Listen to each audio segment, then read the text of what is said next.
नमस्ते दोस्तों। आज के इस एक्सप्लेनर में हम एक बेहद अद्भुत और जादुई दुनिया की सैर करने वाले हैं। ये एक ऐसी प्राचीन हिंदी लोक कथा है जो रहस्य, जादू और अदम्य साहस से कूट कूट कर भरी है। हम बात कर रहे हैं चंदनपुर की राजकुमारी प्रेम सुंदरी की और उनके 7 समुद्रों के पार के उस महाकाव्य जैसे सफर की, जिसने नामुमकिन लगने वाली बाधाओं को पार करने की एक नई मिसाल कायम की। तो चलिए, बिना किसी देरी के इस रोमांचक सफर पर चलते हैं। ओके, तो चलिए सीधे इस कहानी में उतरते हैं। शुरुआत होती है चंदनपुर से, जो सच में स्वर्ग जैसा एक खूबसूरत नगर था। राजकुमारी प्रेम सुंदरी को प्रकृति से बेहद लगाव था।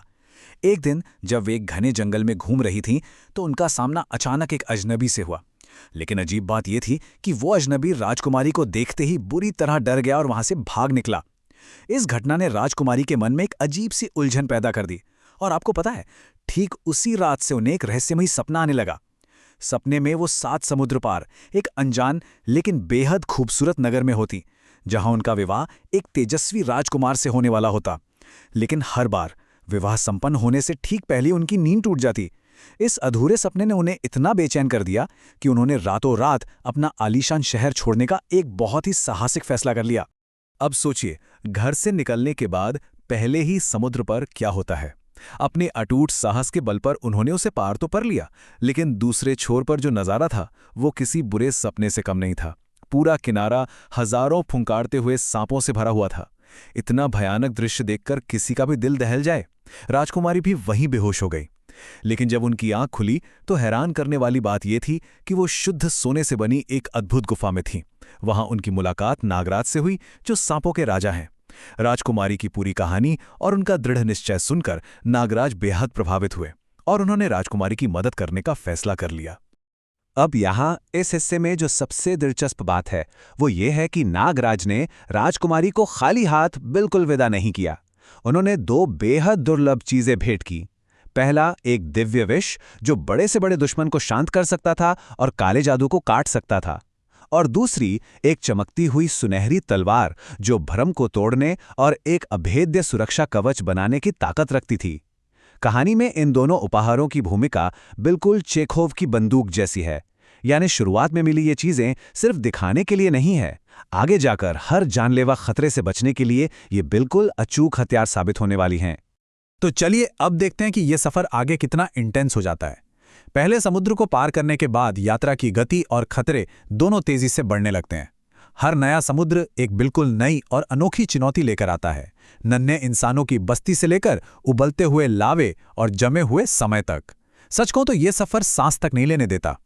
दूसरा समुद्र पार करते ही राजकुमारी एक ऐसी विचित्र जगह पहुंची जहां सब कुछ बेहद छोटा था। वहां के नन्हे इंसान राजकुमारी को देखकर घबरा गए। उन्हें लगा कोई विशालकाय दानव आ गया है। लेकिन यहां राजकुमारी ने अपनी सुनहरी तलवार निकालकर उन्हें डराया नहीं, बल्कि अपनी समझदारी दिखाई।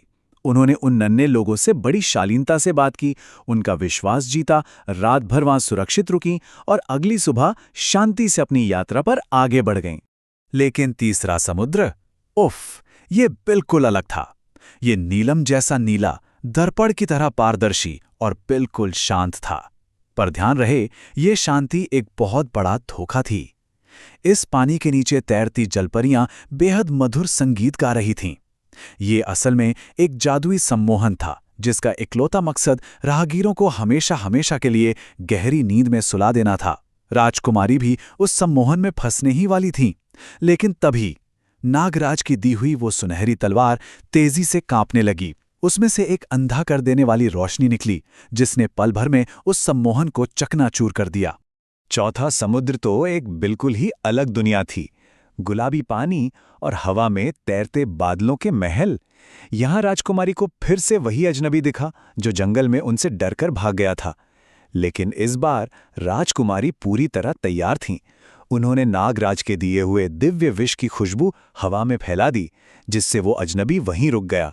और तब जाकर जो सच्चाई सामने आई वो वाकई हैरान करने वाली थी।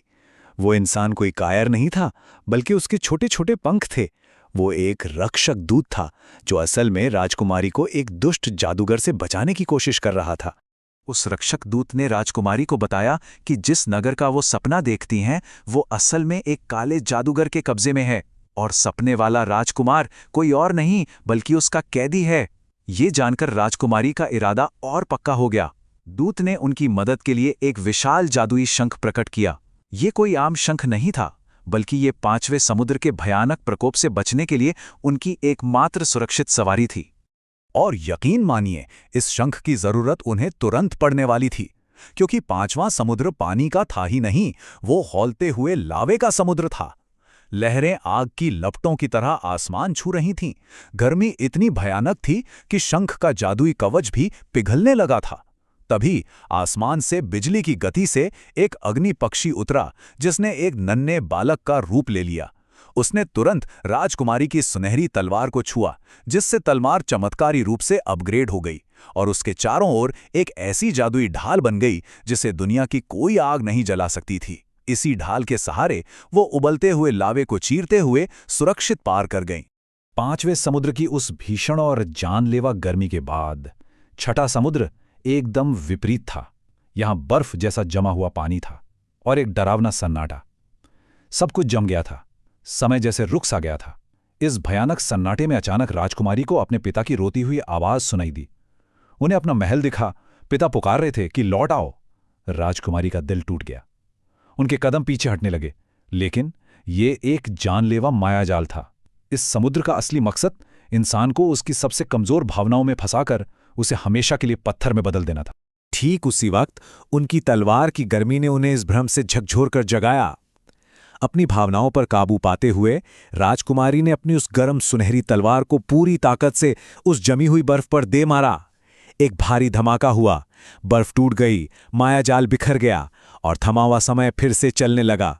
इस एक प्रहार ने उन्हें अपनी अंतिम चुनौती के बिल्कुल करीब ला खड़ा किया। तो सबसे अहम मोड़ अब आता है। जैसे ही वो 7वें और अंतिम समुद्र के पास पहुंची, आसमान अचानक काला पड़ गया। एक भयानक गूंजती हुई आवाज ने उन्हें चेतावनी दी, आगे मौत का साम्राज्य है, लौट जाओ। कोई भी आम इंसान यहां से उल्टे पांव भाग खड़ा होता, लेकिन राजकुमारी, उन्होंने उस गरजते हुए समुद्र और खौफनाक मौत की चेतावनी को पूरी तरह से नजरअंदाज कर दिया और बेखौफ होकर अपनी नाव सीधे उस अंधेरे ने उतार दी। जैसे ही उन्होंने वो 7वां समुद्र पार किया, वो घना अंधेरा छंट गया और सामने था हीरो से जड़ा एक अकल्पनीय और दिव्य शहर। लेकिन महल में कदम रखते ही एक बहुत अजीब घटना हुई। वहां मौजूद हर इंसान, हर दरबारी राजकुमारी को देखकर सन्न रह गया। वे सब स्तब्ध थे, क्योंकि राजकुमारी प्रेम सुंदरी बिल्कुल उनकी दिवंगत महारानी की तरह दिख रही थीं, हूबहू।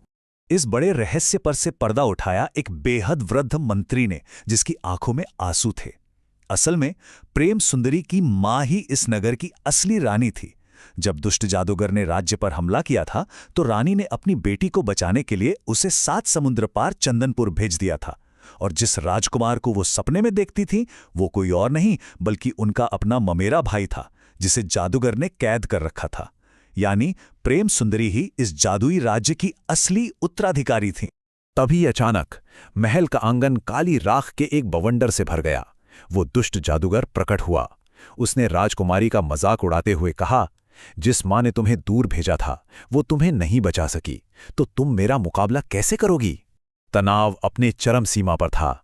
वो जादूगर अपने पूरे काले जादू के साथ राजकुमारी पर टूट पड़ा। और ये हिस्सा बहुत ही शानदार तरीके से दर्शाता है कि कैसे सारी पुरानी कड़ियां आपस में जुड़ती हैं। जादूगर ने हवा में हाथ लहराया और राजकुमारी पर आग के बड़े बड़े गोले फेंके। लेकिन याद है 5वें समुद्र में उस अग्नि पक्षी ने तलवार को क्या दिया था? बिल्कुल, राजकुमारी ने अपनी सुनहरी तलवार आगे की और तलवार से निकली शीतल रोशनी ने जादूगर के उन भयानक आग के गोलों को हवा में ही बर्फ में बदल दिया। जादूगर का वार पूरी तरह से नाकाम हो गया।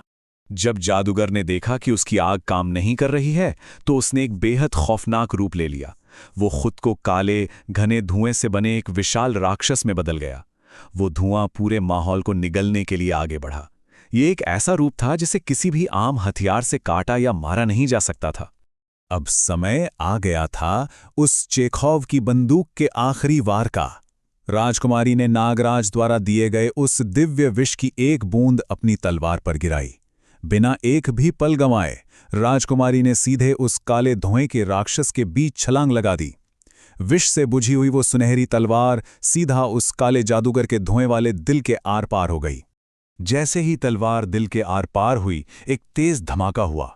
काले जादू का अंत हो गया और वो विशाल राक्षस रेत की तरह बिखर कर जमीन पर गिर पड़ा। उस जादूगर के शरीर से वो हजारों कैद की गई आत्माएं आजाद हो गईं, जिन्हें उसने सालों से बंधक बना रखा था। और सबसे बड़ी बात, राजकुमारी के सपनों का वो राजकुमार यानी उनका भाई हमेशा हमेशा के लिए आजाद हो गया। बुराई के अंत के बाद का माहौल एकदम दिल छू लेने वाला था। राजा जयसिंह भी 7 समुद्र पार करके अपनी बेटी के असली राज्य में पहुंचे। उसी भव्य नगर में राजकुमारी का विवाह संपन्न हुआ, जो सपना वो इतने दिनों से देख रही थीं। चंदनपुर और इस 7वें समुद्र के पार के नगर के बीच हमेशा के लिए एक जादुई पुल बन गया और राजकुमारी प्रेम सुंदरी एक न्यायप्रिय महारानी के रूप में सिंहासन पर बैठीं। तो आखिर में हम इससे क्या सीखते हैं? ये कहानी सिर्फ 7 समुद्रों को पार करने या किसी जादूगर को हराने की नहीं है। ये एक बहुत ही शक्तिशाली प्रतीक है। राजकुमारी के सफर में आने वाला हर समुद्र हमारे अंदर के डर, भ्रम, लालच और हमारी कमजोरियों का प्रतीक है। तो सोचिए, अपनी नियति को खोजने के लिए, अपनी असली क्षमता को पहचानने के लिए हमें अपने अंदर के किन 7 समुद्रों को पार करना होगा? हमें किन जादुई भ्रमों को तोड़कर अपनी सच्चाई का सामना करना होगा? इस सवाल के साथ हम आज का ये एक्सप्लेनर यहीं समाप्त करते हैं। ये एक ऐसी कहानी है जो यकीनन लंबे समय तक सोचने पर मजबूर करती है। अंत तक हमारे साथ बने रहने के लिए आपका बहुत बहुत धन्यवाद।